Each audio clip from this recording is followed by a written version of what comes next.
So I have to make this very, very snappy. Isaac Fayose, or whatever your name is. We received your message very loud and clear. It was obvious to us from which angle you were coming from. And I will tell you something which you said. You said you regret, you're happy being a Yoruba man, and you would have regretted being an Igbo man. And I join you in saying the same thing, that I truly, from my whole heart, join you to regret being an Igbo man. I wish I was a Yoruba man. Having said that, because it is very clear that the Yoruba tribe is one of the best tribes that God ever created in the world. How can one put it succinctly? This is a tribe that joined the Hausa Fulanis in 1967 to 1970 to kill over 3 million of the Igbo people. A tribe that has the blood of innocent Igbo women and children raped and murdered in their hands. I would be very proud to come from such a tribe that rounded up military men of Igbo extraction that were friends to you people, and you took them to Yaba barracks and executed them. It is very pertinent to state clearly that my greatest joy would be to come from such a tribe that Agui Urensi was a visitor to. And he was in their territory as a visitor. They tied him to a jeep and murdered him, dragged him on the floor until his head exploded.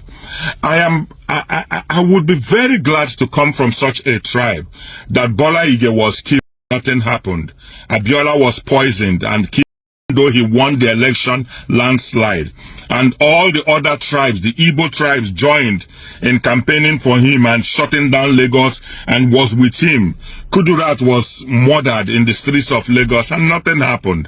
We know where is Idiabo. We talk about Delegiwa, who was bombed out of existence in this world.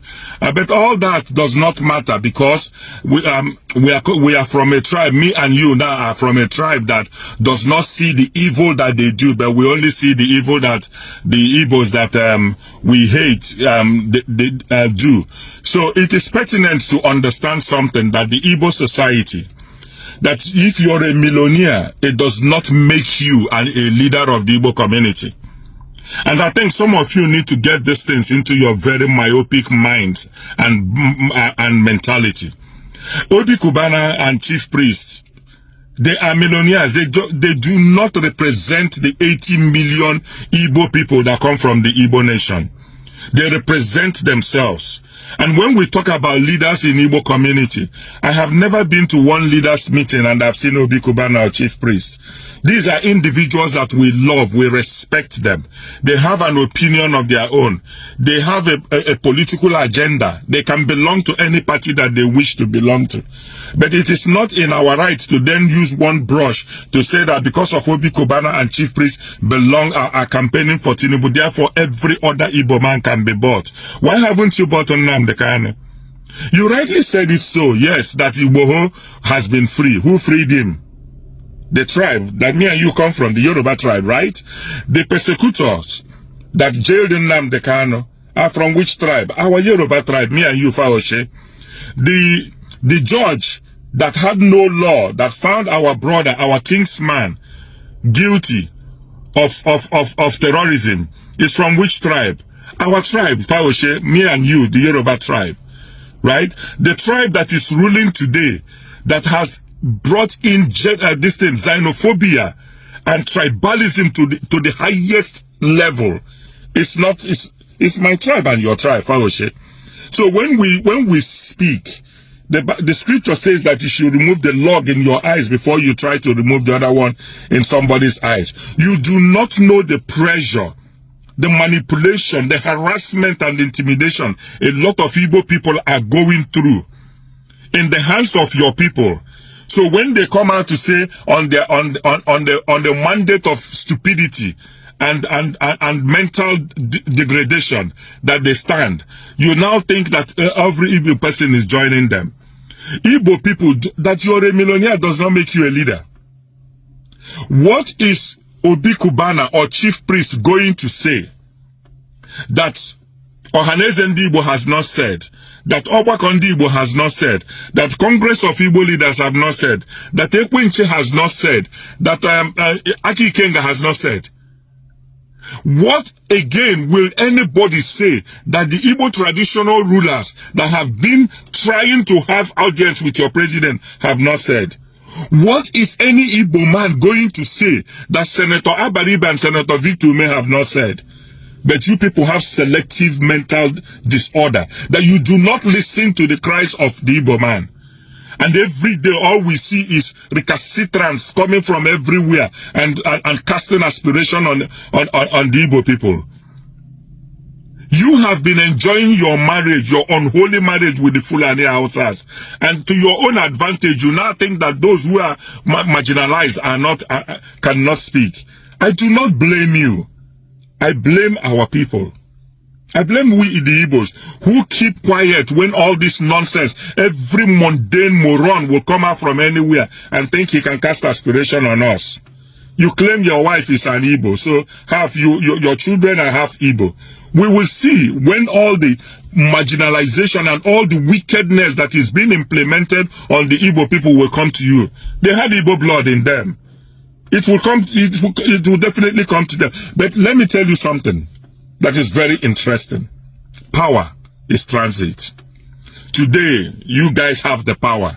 You're using it to demolish our properties in Lagos. You're using it to crumble our businesses. You're doing everything because you own the power. When we go to TikTok, I go around the rooms and I hear what your people say. It's not the argument. It's not the position of a people who want peace. The war has been declared on the Igbo people, and the Igbo people have a right to choose how they fight this war. But thinking that these people, now, people like Ojo Okalo and the rest of them make up the leadership of the Igbo society, you must go and have your brain washed. Because they do not make the totality of the Igbo community. They do not make our leaders. In Igbo language, we say, Nadachi Igbo Achi, Nanesi Igbo Eso. You do not rule over the Igbo man, you follow him. And we know the people who are our leaders, and we know the people who follow the Igbos. So when you see all these guys standing on the mandate of stupidity, it does not mean that the whole Igbo people can be bought. Why haven't you bought Nnamdi Kanu?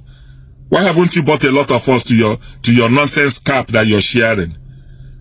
I think you guys, all the tribalism, xenophobia, and what you're implementing, they planned a coup against you people. Have you said anything about it? Not even a word. They went to Kwara State and wiped out over 200 of your people. Have you said anything about it? But if it was in Igbo land now, you say we are cowards. We did not retaliate. We did not do it. Because our people have left it for so long that any mundane moron can come out from any cubicle in Nigeria and begin to cast aspiration on us. We are a resolute people. We are a people who appear to be peaceful, but we are not stupid. And this war you people are starting, this conflict you guys are creating, when it will boomerang, when it will get to its crescendo, I hope we will all be there to dance to the forest dance of Surugede. I think you guys should take a chill pill and go and do something else and allow the Igbo nation to rest. Every day is one human person coming out from anywhere and casting aspiration on a people who just want to get by.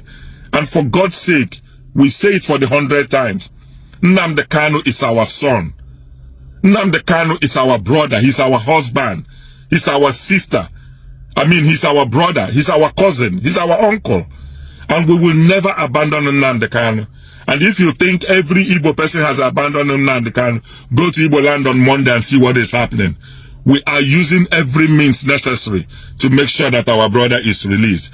But it does not mean that when a few people who sell Alomo Bita or whatever Bita they sell become scumbags for Tinubu, therefore every Igbo man is now in that bracket.